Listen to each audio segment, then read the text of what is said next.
Bounce back from betrayals.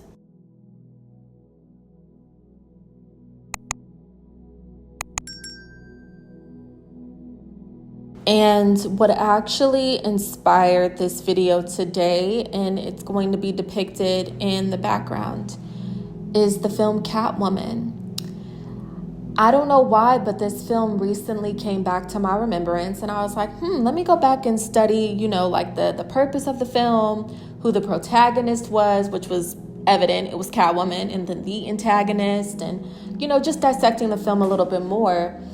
And I realized that there were so many hidden gems in the film. And when I say hidden gems, I mean like underlying messages. But to provide some context, summarizing the film Catwoman, Halle Berry's character was initially known as Patience before she became Catwoman. And she was working for a cosmetics company. And she ended up finding out that there was corruption within this cosmetics company. Particularly, there were products that had ingredients that were harmful to the consumers.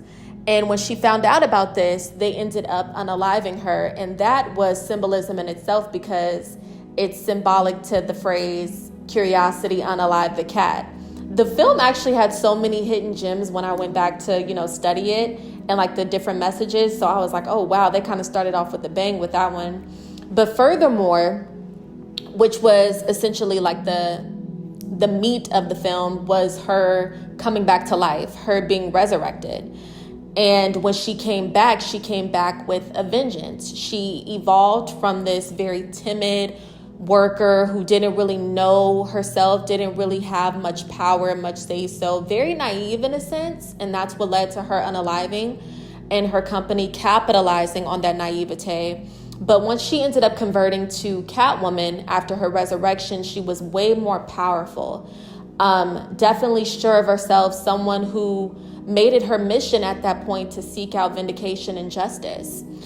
And in a very interesting way, because I think when I watched the film when I was younger, I was so fixated on Catwoman, right?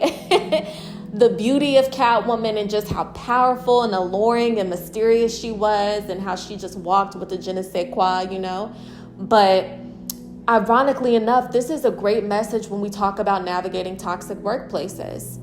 The essence of Catwoman is about a woman who was wrongfully unalived. This can also look like wrongful termination from a workplace, because your company is corrupt.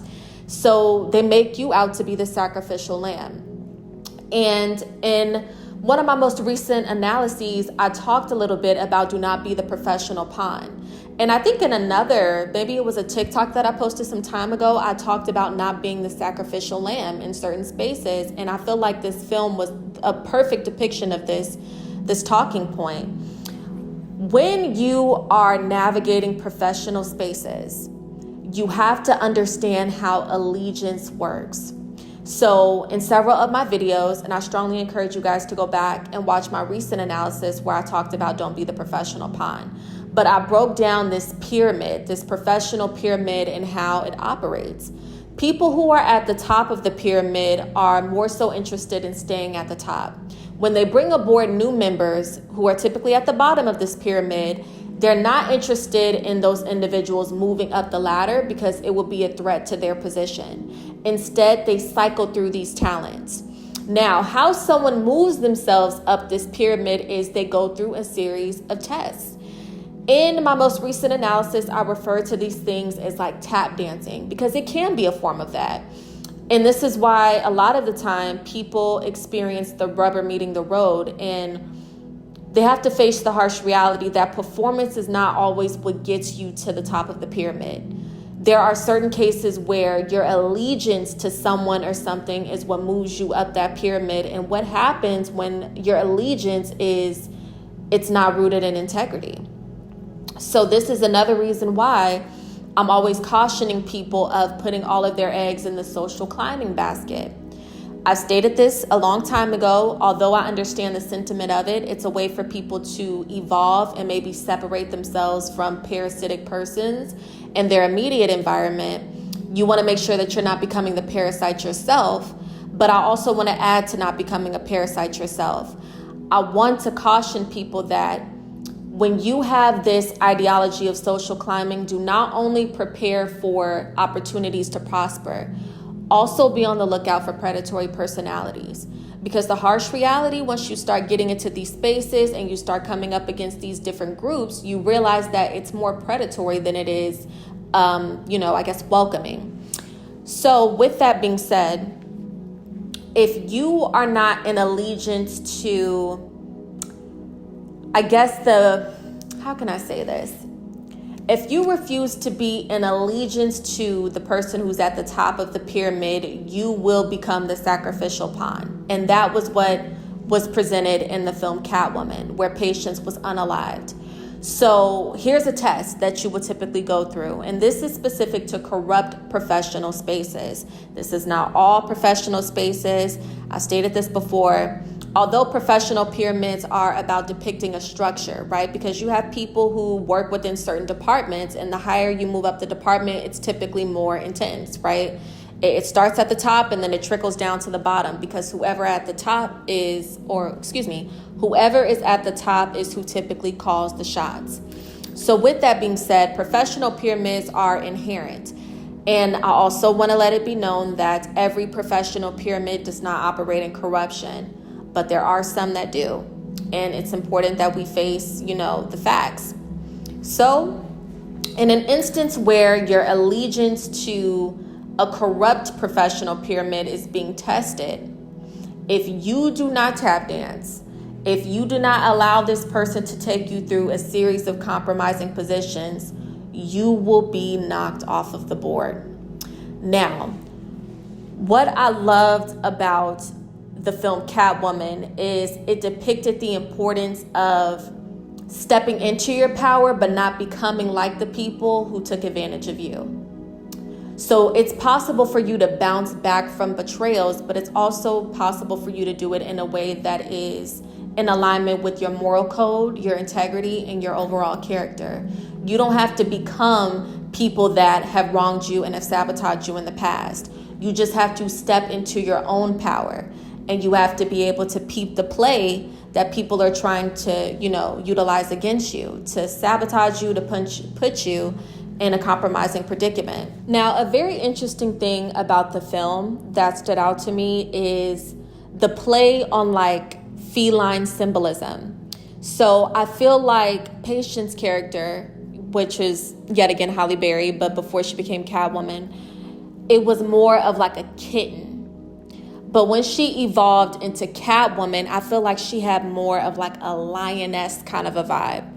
Very much so someone who was certain, someone who was proactive, someone who was observant on their P's and Q's. And this is really important when we talk about professional spaces, especially as a woman. You all know that I've been making a lot of content focusing on women and women understanding different codes, not just when it comes to your family or your friends, but romantically and professionally. Because a lot of the time, women are conditioned to just be agreeable. And it's not until we get into certain spaces that we learn the hard way. At some point, you have to learn how to set boundaries for yourself. And boundaries don't always look like you enduring mistreatment and you staying in certain spaces or whatever. Sometimes a boundary can look like you separating yourself. And in a professional context, I think that this is very important, because I feel like another reason why Patience's character being unalived worked out to her benefit is because as long as she stayed in that environment, I believe she would have had to stay timid. That's the essence of corruption when we talk about a professional pyramid. But I also want to elaborate. This can be in respects to any group dynamic. If you pay attention, especially when we talk about a toxic group setting, a toxic work environment, things that are just toxic, you will realize that in order for you to stay around the group, you have to tolerate some kind of abuse. You have to tolerate the emotional and mental jabs. I remember being in a setting where a woman, and I think I've recently mentioned this, but I'm going to mention it again because it was so mind-boggling, and in my opinion, it was very unprofessional. But this woman, the trainees were there for a presentation. They paid for a presentation and a training. And this woman who was supposed to be creme de la creme in her respective field, right? Supposed to have all of this knowledge and all of this experience, got in front of the trainees and spent her entire presentation window sneak dissing a trainee in the crowd. And this was someone who barely talked to her, right? This was someone who allegedly is supposed to be working under her, supervision. And to be fair, I've witnessed this woman do this to other people in the past. This was just a part of her character. So I don't think it was just a situation where one person was singled out. I genuinely believe that this person was just a tyrant. And people succumbed to her pressure. Like, oh, well, I guess I just got to go along to get along. And toxic people, they thrive off of that. They thrive off of intimidation. They thrive off of embarrassing other people. But if you are someone who you have the capacity and the potential to branch outside of that arena, it's no point of you watering yourself down and jumping through their hoops. And I'm gonna tell you another reason why this is counterproductive. You allowing people, especially in a professional space, to disrespect you or to put you in these kinds of petty games. If you are under the impression that you tolerating their disrespect and their abuse is going to get you in a better position, or it's going to permit you the opportunity to move up this pyramid, you're sadly mistaken. When people are setting an abusive tone, the goal is to keep people at their feet. They're utilizing other people. They're conditioning, let me rephrase that. They're conditioning people through emotional, mental, and verbal abuse to become their stepladder. And that's how they stay at the top of the pyramid, is they weaken people's confidence and self-esteem so much that they no longer even strive for more. They just succumb to whatever this person tells them to do. So when people are making constant threats at your self-esteem and your confidence, don't take it lightly. And here's the dangerous part about it. In a professional setting, I think a lot of people let this slide way too much for the sake of a paycheck. I don't believe in putting all of your eggs in a basket professionally when you realize that someone is operating with a toxic model, because people will weaponize that against you. And if we're really talking about it, I believe that these types of mind games and mental gymnastics run rampant in professional settings because 9 times out of 10, they're banking on subordinates needing that job. That's why when people who aren't healthy and they haven't worked through their internal issues, their own insecurities, that's why when they get into these positions of leadership and power and authority, they abuse it. Because they're like, wow, I finally have people under my thumb and I can exhort and exhaust all of my power, and they just become insufferable. So I do want to give people a heads up. In the event of you realizing this toxicity and you implementing a course of action, whether it be, I'm not going to go above and beyond for this person anymore. What I get paid for, that's what I'm going to do.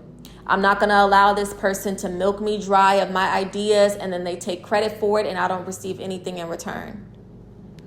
I actually just seen a TikTok where someone was talking about this earlier. They were stating that a lot of the time, people who are in these positions, they keep you around with the sole purpose of sucking you dry of your ideas, of your innovations, and they're going to take credit for it. And you're thinking that you're going above and beyond and bending over backwards, showing these people that you have all this potential is going to put you in a better position, but they're going to capitalize on it. And they're going to keep you right where you're at, or better yet, they're going to dispose of you and then bring the next new talent in who doesn't know any better. And they're going to suck them dry of their contributions as well. And understand how you can use betrayal to your leverage. Because as long as you stay in a toxic place, you are not going to get far. So there are some things that happen to us and it may not be comfortable, but it's necessary for the next part of our journey. In a professional context, you experiencing some kind of betrayal, it may be wrongful termination. Some people have talked about, I was wrongfully let go, they wrongfully discharged me, they wrongfully terminated me, etc. But if you pay attention to the patterns of that workplace, it was toxic to begin with. There were all kinds of red flags. The foundation of that particular corporation is rooted in corruption. So you weren't going to get far to begin with, because that's not the nature of the corporation. So there are some situations where the betrayal is needed because you are not going to get far around people who are more invested in keeping you under their thumb. Reading an excerpt in the book In the Lion's Den, Navigating Systems of Power. Use betrayal for leverage. When handled wisely, betrayal can become a source of power rather than weakness. The key is to resist succumbing to the pain of the event. The faster you recover, the quicker you regain control, often in a position of greater strength. Success naturally invites admiration, but it also breeds envy. People see your achievements through the lens of human limitation. However, when someone rises from a devastating loss, they become something more, an emblem of resilience. This transformation can be unsettling to others, projecting an aura of invincibility that makes them uneasy, even fearful. When betrayed, do not dwell on the offense. Instead, rebuild. Use the experience as a stepping stone to something greater. All right, babes, that's all that I have for this analysis. I want to thank you all so much for tuning in. But of course, I want to hear you all's comments, opinions, perspectives, as well as personal experiences with the situation, such as what was presented in Catwoman, in the comment section below. I look forward to speaking to you guys in the next analysis, babes. Take care.